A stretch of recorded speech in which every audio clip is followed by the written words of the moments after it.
All right, welcome back, everybody. Now it's time for our Grassroots Citizens panel. And joining me in studio, as he did previously, is the founder, the president of the Israel Group, Barry Nussbaum. Barry, thanks for staying over for the panel. Glad to be here. Also in studio is wellness expert Dr. Brian Allman. Dr. Allman, good to see you. Good to see you, Rick. Thank you. And joining us from San Francisco is radio talk show host extraordinaire, making a big speech in New York City next week. Are you not, Ethan Behrman? Actually, June 12th. June 12th, about a month away. All right, you'll be speaking at the Talkers Convention in NYC. All right, first topic of the day, we jump across the pond. It looks like David Cameron, the Conservatives win by a large margin in the UK elections. And this is something I know that you are following closely, Ethan Behrman. What does this mean? Why is it of relevance to us here in the U.S.? Well, there are a couple of key factors. First off, the British Conservative Party, known as the Tories, are nowhere near as conservative as the Republican Party here. They're very different that way. But they won big. The polls leading up to and including the day of yesterday's election showed less than a 2-point spread between the Labour Party, the more liberal party, the Liberal Democrats, and the Scottish National Party won huge. But the key is, in my mind, is the British, just like the Israelis, went conservative, and the pollsters got it all wrong. And I'm wondering if they have a liberal bias or their methodology is just totally flawed nowadays. Barry Nussbaum, as he said, the polling was wrong in Israel. It's wrong here. Do you have any takeaway on this election result? Yeah, I agree completely with Ethan, Rick. The polling in Israel up to the recent election had Netanyahu in serious trouble, way down in the polls. The exit polls said it would be extremely close and probably tied. Those were wrong, just as they were wrong in Britain. And as it turns out, when people got alone in the voting booth, they trusted the more conservative candidate in both Great Britain and in Israel for security purposes. And it seems the world is becoming a more dangerous place, and people feel more comfortable with a more conservative security response. And that comment takes us to Dr. Brian Allman, our wellness expert. Let me ask you, Dr. Allman. I agree with the comments that national security probably led voters to lean right in Israel, lean right in the UK. Historically, Americans vote with their pocketbook, how their bank account looks. What is this trend we're seeing worldwide? What does it mean here, after all? Well, things have changed because people are more scared. They're more worried. They're more concerned about their kids, their grandkids, even themselves. So the way that Americans, even the world, is dealing with fear is to be more reactive, to look for people to protect us, to change governments, but make sure, number one, we're safe.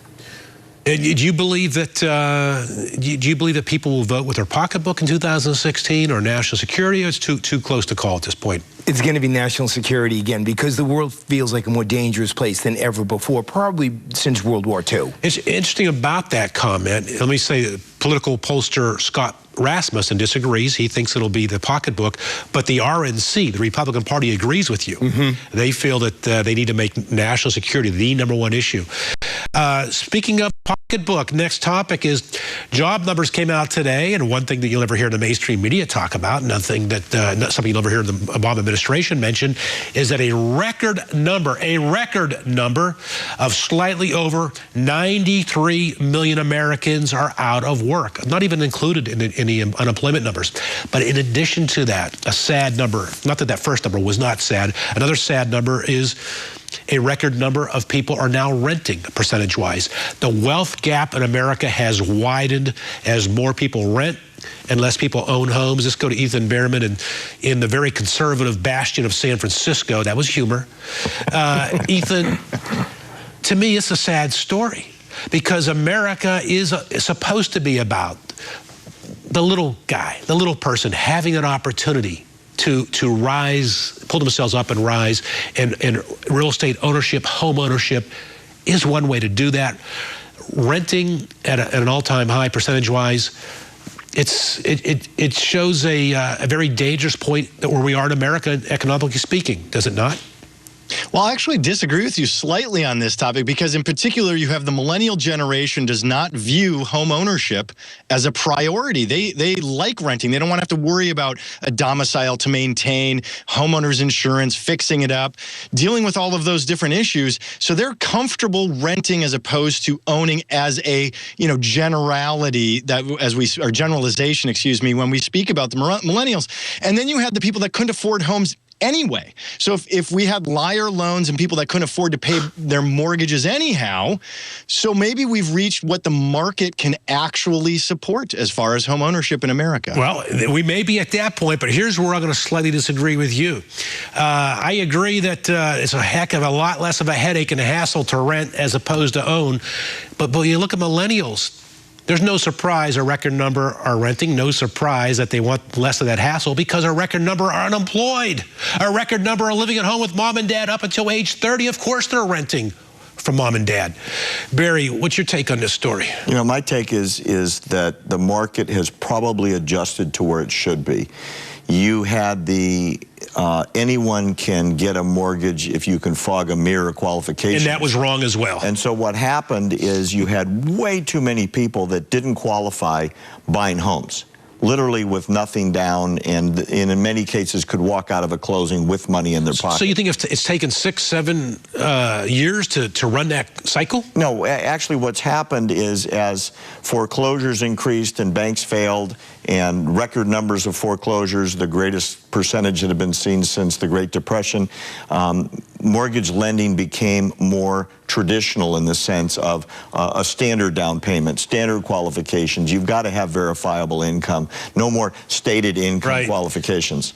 All right. In my opinion, I think what's really happening is the right number are now qualifying that are employed, and as the number of unemployed stays high, those people can't qualify anymore. Well, all right, I hear you both, you guys, but I still say there's a fundamental problem with the economy. If 93 million Americans are out of work, and the millennial is the most underemployed generation in the last 50 years of that age group. I know you want to comment on this, Dr. Altman. We'll get your take on the other side of this break. From the edge of America, I'm Rick Amato. Stay with me. We're back right after this.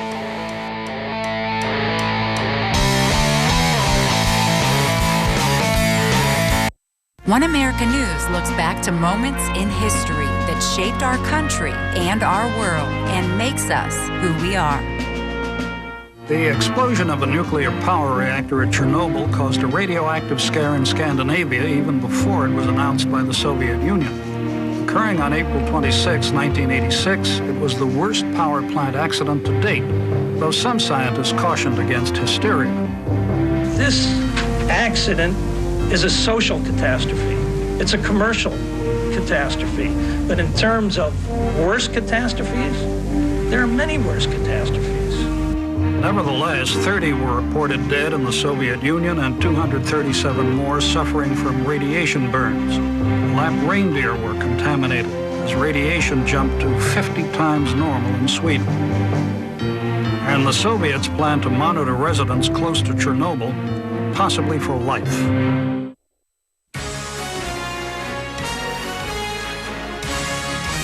Your nation, your news. One American News Network.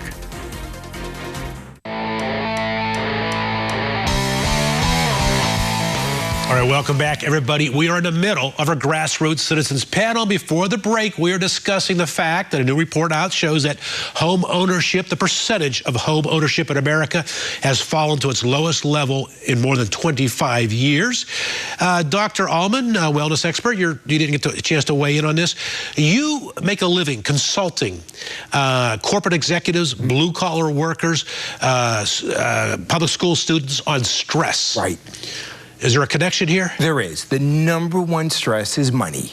That's it. So people want to buy homes. They want to have a job. They want to be able to have enough money to pay their bills, take care of their kids, take care of their family. That is the number one stress for people. So all the numbers, Rick, that you bring up, people want to be able to buy a home. They want to be able to go from renting to buying, and they're worried about can they keep their job where they have their job. Are you seeing more stress in lives today or less over the last, say, 6 years? Definitely more. So there's more money stressed than ever before. People are really having a hard time making ends meet. From the blue-collar, frontline workers, call center, truck driver, the people, all the way up to the executives and people working in banks and institutions. All right, switching gears now, a U.S. Court of Appeals has ruled that the NSA collection of bulk data is illegal. And a lot of libertarians and a lot of conservatives feel it's a great announcement. Some liberals feel that way. I want to start with you, Ethan Berriman in San Francisco. In light of the recent news about ISIS, they were claiming to have terror cells in 15 states. We just saw the attack of Pamela Geller's event in Texas. The FBI director has come out and said there are hundreds, perhaps thousands of ISIS sympathizers receiving directives from ISIS in radical Islam. Is this the news we should be all applauding at this point in time? Absolutely. No way should our values and liberty be given up in this case. And I'm going to tell you something else. Those are separate topics. Spying on American citizens on American soil that are not suspected of a crime is fundamentally against our Constitution and our Bill of Rights. Specifically, Section 215 of the Patriot Act says that this is only allowed when it's relevant to an authorized investigation. Just sweeping all of our cell phone data is not an authorized investigation. I absolutely want the government to track down every suspected terrorist. That's a relevant investigation and an authorized investigation through the court system. Spying on me, spying on you, spying on an American citizen on U.S. soil not suspected of a crime is not authorized under Section 215. Barry Nussbaum, are we making the world a more dangerous or less dangerous place here, when I say world, here in America, by taking this power away from the NSA? You know, I have a question back for you. Are we making America a more dangerous place by taking away everybody's privacy?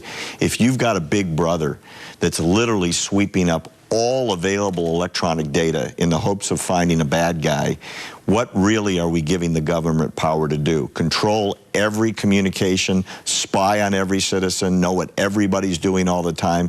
That's Big Brother, only much worse than George Orwell anticipated it would be. Dr. Allman, we talked about money, finances creating people being more stressed out over these last 6 years than they were previously as a result of finances. How about all the news of radical Islam, may or may not be south of the border of El Paso, bombing the attempted bombing in Texas, and so on and so forth. How is this adding to people's lives? It worries people a lot, and I think, like the government, like all of us regular folks, we tended to underreact at first, like it's not that bad, it'll be okay. Now we're overreacting and taking it too far, and hopefully we're going to find a balanced approach, but we're not there right now.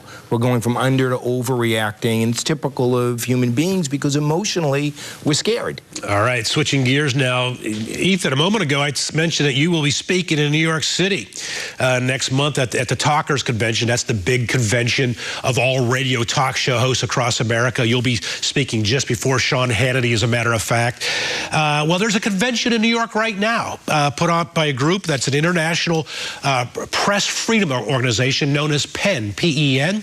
They're having a week-long conference in New York City on the freedom of the press, except there's one group that are not permitted to enter, and that is the press. How does this happen, Ethan?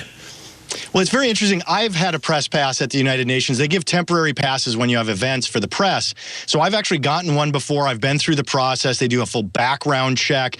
There's a long security process that you go through. I've stood out in the rain for 30 minutes in New York City waiting to get into the United Nations. So what happened in this event, unfortunately, and ironically in this case, is the event organizers did not plan ahead and go through all of the background that has to happen with UN security for press to be let in. And it's a tragic irony and a laughable one when you look at the United Nations and various other problems that the UN has. But yeah, I mean, seriously, journalists not being allowed into a press freedom event, it's a joke. But seriously, the UN has very tight security, and they wanted to make sure. They said, if you didn't go through the proper procedures, we can't let these people in. Well, it is ironic, is it not, that this freedom of press event excludes members of the press? What is your take? You know what I love about it, Rick? the UN is the bastion of hypocrisy. Absolutely. Absolutely nothing comes out of that building that surprises me. This is the world organization where the commission, High Commission on Human Rights, can be chaired by Libya or Syria, that lead the world in mass murder.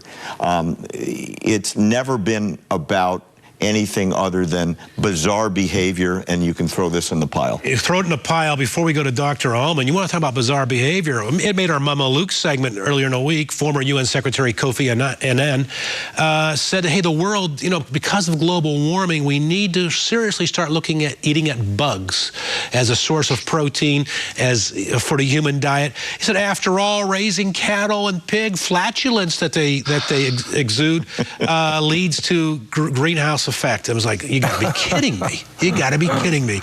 Dr. Allman, you want to weigh in on this story of the journalists excluded from the Freedom of the Press conference? Well, to Barry's point about the hypocrisy, the contradiction, it's really true. So doing background checks and plenty of time to get them in, somebody missed the boat, and it's had a big effect because it's embarrassing. Yes, and it sounds like big government at work, as it always does. We'll continue with our Grassroots Citizens panel and more right after the break from the Edge of America. I'm Rick Amato. Stay with me. We're back after this.